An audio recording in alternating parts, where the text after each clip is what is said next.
Hey guys, welcome to my channel. আমি মনোজ। এখন একটা কথা বলবো হচ্ছে ডে 3 ধূমকেতু অলরেডি ধামাকা করছে। অ্যাডভান্স বুকিং নিয়ে আসেনি বন্ধু। সকাল সকাল ভেরি গুড মর্নিং জানিয়ে তোমাদেরকে এইটা বলতে এসেছি যে ভাই 30.27K করে টিকিট সেল করছে এখন। মানে ডে 1 কেটে গেছে, ডে 2 কেটে গেছে, কিন্তু তারপরেও 30,000 প্লাস টিকিট সেল কিন্তু অলরেডি করছে। মানে অলরেডি বড় বড় ছুটির দিনগুলো কিন্তু কেটে গেছে। আজকে জন্মাষ্টমী, সবাইকে অনেক অনেক জন্মাষ্টমীর শুভেচ্ছা। দিনটা খুব ভালো করে কাটাও। এবং পরপর ছুটি ছিল, যেহেতু পরপর দিনগুলোই ভালো চলেছে। আজকে অনেকের ছুটি আছে, আবার অনেকের নেই। তো আমি এটাই বলবো যে আজকে জন্মাষ্টমীর দিন তোমাদের খুব আনন্দে কাটুক, ধূমকেতুর সাথে কাটুক স্পেশালি বলছি। কারণ ধূমকেতু ছবিটা এমনই একটা ছবি হয়েছে না, এই ছবিটা একবার একবার হলেও হলে দেখতে হবে। হল এক্সপিরিয়েন্সের ছবি, বড় পর্দার ছবি, এবং যা স্কেল আছে, যা স্পেকটাকেলস আছে, যা ইয়ে আছে আর কি, মানে যা মজা রয়েছে ছবিটার ভিতরে, এবং যে একটা অদ্ভুত সুন্দর গল্প রয়েছে, এবং যে যে মানে প্রবলেমেটিক জিনিসটার সাথে ওরা ডিল করেছে বাংলা ভাষার ছবিতে, তো এত ভালো গল্প আমি কোনোদিন দেখিনি, এবং এই সাবজেক্টটাকে কেউ কোনোদিন তুলে আনেনি। যাই হোক, আমরা অলরেডি 30,270টা করে টিকিট সেল হতে দেখতে পাচ্ছি। তো কিন্তু সকালবেলা 30,500টা করে ছিল। মানে অলরেডি হিউজ রেসপন্স। এবং আমরা যদি একটু কলকাতার দিকে চলে আসি, তো আমরা কলকাতার বুকেই দেখতে পাচ্ছি আজকের দিনেও, মানে আজকে কিন্তু কখনোই 15th অফ আগস্ট না, 15th অফ আগস্ট এমন একটা দিন যে দিনকে নাকি প্রত্যেকটা, মানে আমাদের ইন্ডিয়াতে প্রত্যেকটা জায়গায় ছুটি থাকে, কারণ ওটা আমাদের স্বাধীনতা দিবস বন্ধু। তারপরেও নাকি এরম রেসপন্স বন্ধু, তারপরেও এরম রেসপন্স, এটা ভাবনার বাইরে। বারবার বলছি, this is not Raj Chakraborty film, this is a Kaushik Ganguly film. তো কৌশিক গাঙ্গুলি নিজের জীবনে কোনোদিন এত এত বক্স অফিস দেখেনি, কোনোদিন দেখেনি, কারণ স্বাভাবিক, উনি নিশ অডিয়েন্সের জন্য সিনেমা বানান।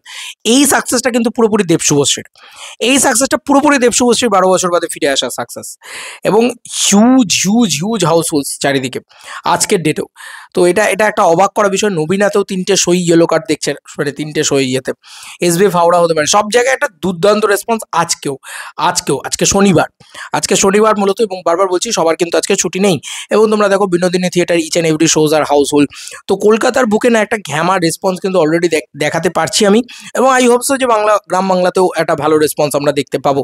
জয়া সিনেমা হল, সানসিটি মল বারাসাত, সেখানেও একটা দারুণ রেসপন্স দেখতে পাচ্ছি আমরা। মানে রেসপন্স দুর্দান্ত। আর রেসপন্স দুর্দান্ত না হলে কি এরকম টিকিট সেল থাকে?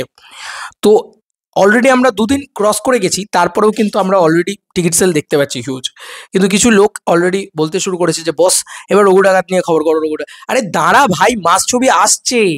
আরে মাস ছবি নিয়ে তো লাফালাফি করবে কেন? এখন দাঁড়াও, রঘু ডাকাত আসতে দেরি আছে, আগে ধূমকেতুটাকে নিয়ে সেলিব্রেট করি।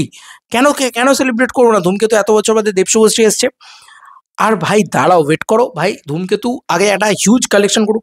10 CR প্লাস তো করবেই ধূমকেতু, এটা আমরা সবাই জানতাম। এখন দেখা যাক যে তার পরবর্তী কালেকশনটা কত গিয়ে দাঁড়ায়। 4 দিনে 10 কোটি টাকার কালেকশন, এটা তো মিনিমাম মনে হচ্ছে। এখন দেখা যাক ওপেনিং ডে, সেকেন্ড ডে, এবং মানে সেকেন্ড ডেতে তো হিউজ কালেকশন করেছে, আর সানডেতে আবার হিউজ একটা কালেকশন করবে। আজকে হয়তো আরেকটু মানে ওই ওপেনিং ডের মতন কালেকশন যেতে পারে। আর তারপরে কালকে একটা হিউমাঙ্গাস কালেকশন করতে চলেছে, কারণ সানডে, স্বাভাবিক সানডেতে সবার ছুটি থাকে। তো ধূমকেতু এই 4 দিনে একটা হিউজ কালেকশন করাবে। তারপর যদি মন্ডে হোল্ডটা ভালো থাকে, মানে সোমবারের হোল্ডটা ভালো থাকে, তাহলে আমার বিশ্বাস যে এই সিনেমাটা লম্বা রেসের ঘোড়া, এই সিনেমাটা বক্স অফিসে 30 পার, দেব শুভশ্রী বারবার, এই জিনিসটা হবে আর কি। তবে আজকে এখনো অবধি রেসপন্স দারুণ, দুর্ধর্ষ রেসপন্স। অলরেডি কিন্তু 15th অফ আগস্টের উইন্ডোতে কোনোদিন বাংলা ছবি এই রেসপন্স দেখাতে পারে না। কোনোদিন বাংলা ছবির এত কালেকশন, এত টিকিট সেল, এত কিছু হয় না। তো এটা একটা বড় পাওনা, একটা বড় কি বলবো, প্রাপ্তি আর কি, ধূমকেতু টিমের কাছে এবং আমাদের সবার কাছে, যারা আমরা ধূমকেতু নিয়ে একটু হলেও পরিশ্রম করেছি।